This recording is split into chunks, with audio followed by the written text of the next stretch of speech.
Assalamualaikum dear students and welcome to my YouTube channel Business and Accounting Tutorials। Dear students, आज की हमारी video business के stake holder के हवाले से है, जो कि बिजनेस स्टडीज़ की सीरीज़ की तीसरी वीडियो है। इस वीडियो में मैं आप लोगों को बताऊंगा कि बिजनेस के स्टेक होल्डर कौन कौन से हैं, यानी किन किन अफराद का बिजनेस में स्टेक है, बिजनेस में इंटरेस्ट है।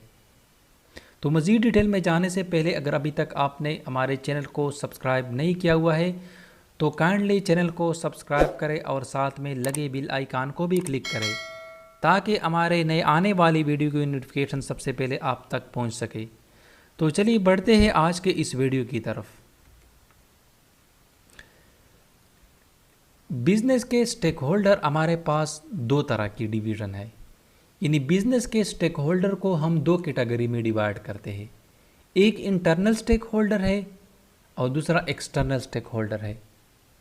इंटरनल स्टेक होल्डर में एम्प्लॉय, मैनेजर और ओनर शामिल है, जबकि एक्सटर्नल स्टेक होल्डर में सप्लायर है, सोसाइटी है, गवर्नमेंट है, क्रेडिटर्स है, शेयर होल्डर्स है और कस्टमर्स है।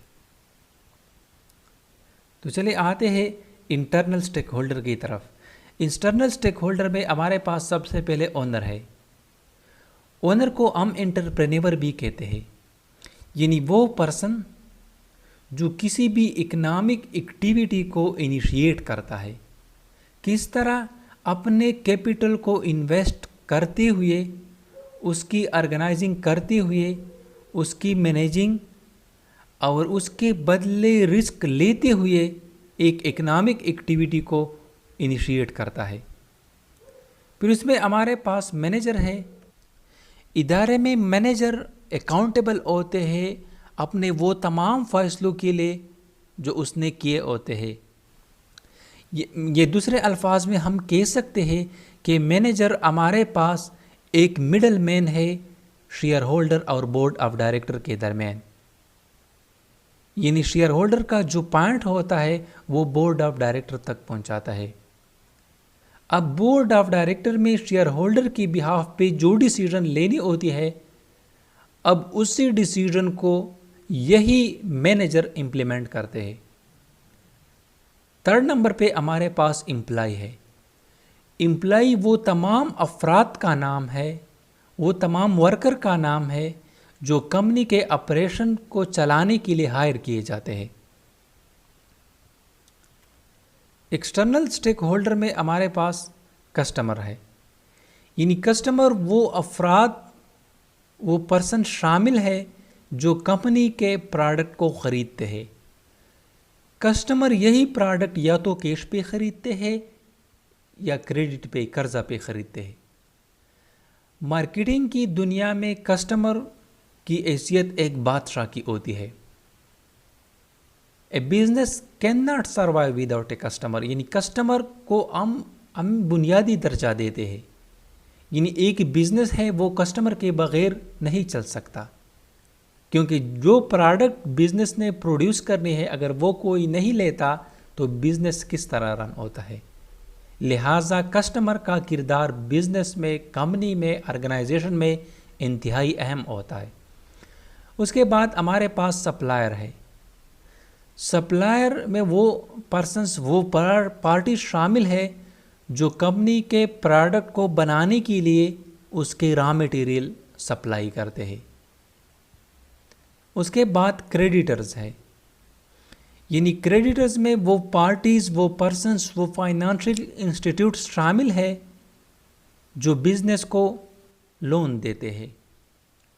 नॉर्मली जो क्रेडिटर्स होते हैं वो सिक्योरिटी के अगेंस्ट बिजनेस को लोन देते हैं, यानी बिजनेस को लोन देते हैं, उससे कुछ सिक्योरिटीज़ अपने पास रखते हैं। इसके बाद हमारे पास गवर्नमेंट है। गवर्नमेंट का भी अपना एक स्टेक होता है बिजनेस में, और उसका जो बुनियादी जो मेन स्टेक होता है वो टैक्स का होता है, क्योंकि जिस भी मुल्क में कोई भी बिजनेस रन होती है उससे गवर्नमेंट के रूल्स एंड रेगुलेशन को उसने फॉलो करने होते हैं। और उसी रूल्स एंड रेगुलेशन के तहत जितना भी टैक्स उस पर बनता है बैला वो बाउंड होती है उसी टैक्स की अदायगी के लिए। टैक्स के साथ साथ गवर्नमेंट रेगुलेटरी ओवरसाइट भी प्रोवाइड करते हैं, यानी डायरेक्शन देते हैं इंश्योरिंग अकाउंटिंग प्रिंसिपल्स कि कौन कौन से अकाउंटिंग प्रोसीजर को अडॉप्ट करने हैं, एथिकल एंड लीगल प्रैक्टिसेस, और कौन कौन से लीगल प्रैक्टिसेस को भी अपनाए हुए है। उसके बाद हमारे पास सोसाइटी है। सोसाइटी का भी अपना इंटरेस्ट होता है, अपना स्टेक होता है बिजनेस में, क्योंकि टैक्स के पैसे जब गवर्नमेंट को अदा करने होते हैं तो उसी टैक्स के पैसों से सोसाइटी की डेवलपमेंट, सोसाइटी की इम्प्रूवमेंट होती है। उसी के साथ साथ जब प्रोडक्ट प्रोड्यूस होते हैं तो जाहिर बात है उसको मार्केट तक पहुंचाना होता है, तो उससे जो रोड ट्रैफिक होता है वो भी इंक्रीज़ होता है। उसी के साथ साथ जो पॉल्यूशन है उसमें भी इंक्रीज़ आती है, यानी सोसाइटी भी बिज़नेस को अफेक्ट करती है, यानी बिज़नेस किसी भी सोसाइटी को भी अफेक्ट कर सकती है। उसके बाद हमारे पास शेयर होल्डर है। शेयर होल्डर उसी बंदे, कंपनी या इंस्टीट्यूट का नाम है जो कम अज कम उसी कंपनी के कॉमन स्टॉक में एक शेयर रखता हो, यानी जिस बंदे के पास एक शेयर होता है वो उसी कंपनी का शेयर होल्डर कहलाएगा। जी दोस्तों, ये आज की हमारी तीसरी वीडियो की बिजनेस स्टडीज़ की। उम्मीद है हमारी ये वीडियो आपको पसंद आई होगी। मज़ीद इंटरेस्टिंग वीडियो के लिए हमारे चैनल को सब्सक्राइब करें और अपने फीडबैक का इजहार भी कमेंट में लाजमी करें।